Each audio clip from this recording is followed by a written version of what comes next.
Hi, my name is Maxine, and during this golden hour today, I'm going to be telling you about how I started playing with yarn in 2025 so that you can start in 2026 or next week or not at all.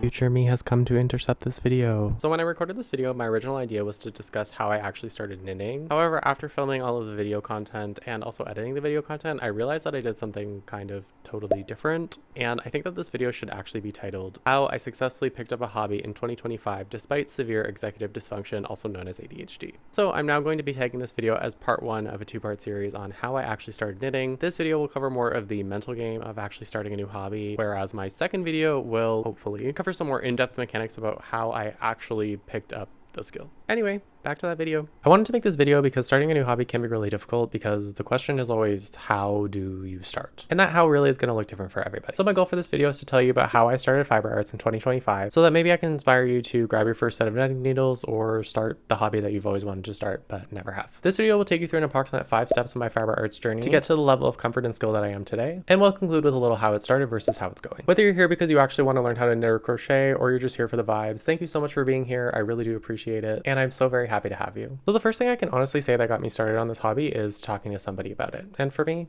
that was my therapist. I feel like sometimes when I want to try something new, I'll have this voice in my head for weeks saying like, do it, you want to, you know you want to do it. But then I have this other voice in my head that's like, girl, you're not going to though. I really struggled with this back and forth in my mind for honestly quite a long time. But once I actually talked to my therapist about knitting, I actually found out that they were a knitter and were able to offer me some advice on how to start. And listen, you absolutely do not have to go out and find a therapist or talk to your therapist tomorrow about the new hobby that you wanted to start. It could be a friend, a partner, a parent, a neighbor, someone walking a dog down the street, your barista who made you your coffee. Really, you can pick your poison. But for me, it just happened to come up in a therapy session and I got some really good intel. The first thing that my therapist suggested was to just go to a store and pick out a skein of yarn in a color or a texture that I really liked. They mentioned that if I found a yarn, it would likely have a recommended size of needle, so I could just grab whatever size needle was listed on the packaging of the yarn. After talking to my therapist about this, I also mentioned it to my husband and a few friends, and I was actually really surprised about the amount of people who had either knit before or were knitters previously, even some people who used to crochet or do crochet currently, and finding some mutual understanding within the people around me briefly made me feel like less of an anomaly in society. After having these conversations, I ruminated on it for a few days, and one day I eventually woke up and decided it was time. On the advice of my therapist, I went to my friendly neighborhood big box store to try and find the cheapest yarn and the cheapest set of needles that I could find. I found this obnoxiously pink skein of yarn for $3.97. Was it the best quality?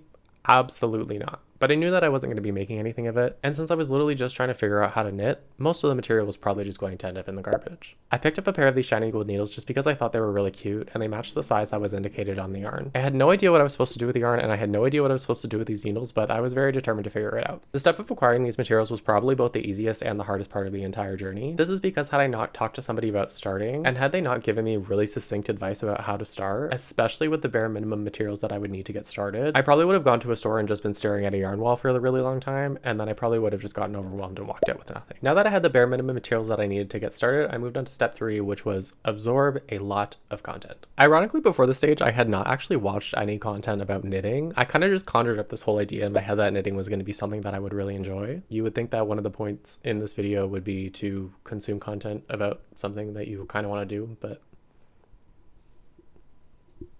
whoops. So I brought the needles and the yarn home, and the most obvious thing that I put into the toolbar on YouTube was how to knit. Thankfully, there are tons of people on YouTube posting tutorials, so I was met with tons of perspective options to begin. My goal initially was to find maybe like 1 or 2 creators whose style or content that I resonated with, and whose videos I wanted to continue watching into the near future. I watched a few different very basic how to knit videos, but I ended up settling on this one by RJ Knits, which quite literally just broke down the most basic knit stitch, which was all I would need to get started. I watched this video about 100 times, many in slow motion, trying to figure out what the heck was going on here. A lot of the times that I watched the video, I wasn't even trying to mess with the yarn and the needles. I was just trying to absorb exactly what this person was doing and how they were wrapping yarn around needles in what fashion to create a stitch. This creator's content worked really well for me because I'm very spatial in my approach when I learn something new, and I want to know exactly how it's working and why it's working. But also I found this creator to be particularly unserious in their approach, and they taught knitting for what it truly is, which is arts and crafts. This is something that I seriously appreciated as a beginner and still appreciate to this day. This was absolutely infuriating to try and get for about a week, and there were so many moments where I would angrily throw down my needles and my yarn and be like,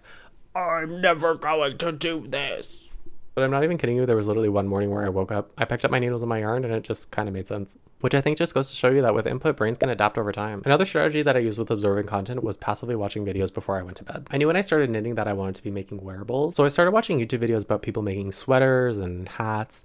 Even though it wasn't something that I was going to be doing in the near future, I just kind of wanted to wrap my brain about maybe what I eventually was going to be getting myself into. Over time, I found that really everything and all of these things that people were doing just came down to the two basic stitches, the knit stitch and the purl stitch. So if I got those done, I could probably do everything else. To sum up this point, I absorbed a bunch of content to figure out what the most useful strategy was going to be for me to begin, and this allowed me to focus on mastering the basic 2 stitches while I moved on to step 4, which was creating an exciting environment. In the interest of wanting to feel something while I was getting used to knitting, I decided to dive into some trashy reality TV. I started watching Vanderpump Rules from season 1. And let this play while I was practicing my stitches. I think the excitement of getting comfortable in this new hobby really matched the chaotic energy of this show, because I started to fall into a routine of knitting while watching the show, which essentially became my entire personality for several weeks to come. Getting so enthralled in a show like Vanderpump Rules was also the perfect reminder of how unserious it truly is to be alive, and therefore how unserious it is to take up a new craft like knitting. It gave me time and space to refine my technique so that I felt comfortable absorbing new content to continue to improve. This led to a forward cycle of watch Vanderpump Rules, knit, get a little bit better every time, learn something new, rinse and repeat. After several weeks and maybe even months of doing literally just this, I came to a point where naturally I felt like I was ready for a little bit more. And then I started to explore what I could do with my newfound skills, which was to move on to step 5, apply what I now know. One of the biggest things I did to apply my knowledge of knitting was actually learning how to crochet. I didn't know anything about crocheting until I started. I barely even knew what the term meant, so that was part of the reason why I picked up knitting before I picked up crochet. But after a certain amount of time, I found it hard to absorb knitting content without also coming into contact with crochet content. I learned how to crochet in a matter of maybe 1 to 2 days because I found that the foundation that I had learned from practicing my knitting skills really transferred over quite easily to crochet. I did figure that the skill set would be very complementary to learning how to knit, and that maybe they would serve different purposes depending on the craft that I make. Plot twist, they did. The second obvious thing that I did to apply my skills was to start a project. This really felt like the pinnacle of literally everything that I was doing, so I definitely felt a lot of anxiety around taking this step forward. But to move through this anxiety, I took the time to think about something that I would actually really like to make that could be simple, and also something that I would genuinely use to be my first project. I decided that the best thing to make first would just be a big blanket, because when you think about it, it's literally just a big swatch. And when I reduced the fact of making a blanket to literally just being a swatch, it made it really easy for me to get started. Over the next few weeks, I knitted an obnoxiously large blanket. No math, no gauge swatch, just 100 cast-on stitches in a dream. It turned out to be the size of a literal queen-size bedspread, and I made several mistakes along the way. But by the time it was done, I was basking in a big, beautiful dopamine hit of making something that I could actually literally use on a daily basis. Even though it wasn't perfect, I felt all the confidence in the world moving forward to a new project. After this point, I can honestly say it was full steam ahead, and I have just been making stuff ever since. I have only been involved in the realm of fiber arts for about 8 months now, so I'm by no means an expert. But I am so proud of myself for just diving in, even though I had no idea what I was doing and no idea what to expect. This felt like the first time in a really long time that I actually let myself do something and just be bad at it, and even just like enjoyed my time being bad at it.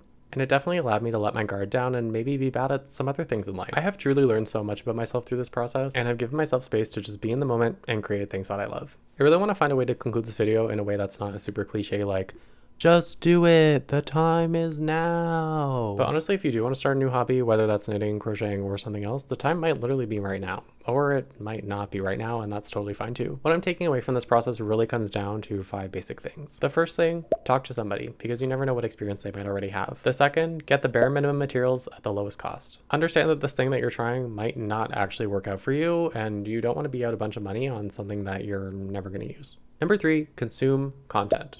Consume content about your craft, consume content about the hobby, consume it at any level. Just consume content to figure out what the heck is going on. While you're actively working on your content, maybe just focus on the basics first, but keep yourself open to the input of content at a higher level than what you're currently at. Number 4, create an environment to the best of your capacity that allows you to be excited about what you're doing. This was probably the biggest thing that allowed me to actually hone my skills, because I got so excited about watching Vanderpump Rules that also made me so excited to knit, and the cycle just kept moving forward. And last but not least, apply what you've learned in a way that's accessible to you and appropriate for your skill level, but also aligns with the time you can reasonably commit to the task and your preferences for actually completing the task. If you don't want to make a sweater, don't make the sweater. Don't force yourself to do something you hate just because you feel like you have to do it. But also don't stop yourself from doing something that you want to do just because you don't think you can. If you did make it to the end of this video, thank you so much for being here. I really do appreciate you. Please don't forget to give this video a thumbs up, as well as subscribe to my channel so you can stick around. I will be posting videos regularly of crafting vlogs or things like this where I kind of just talk into the ethos about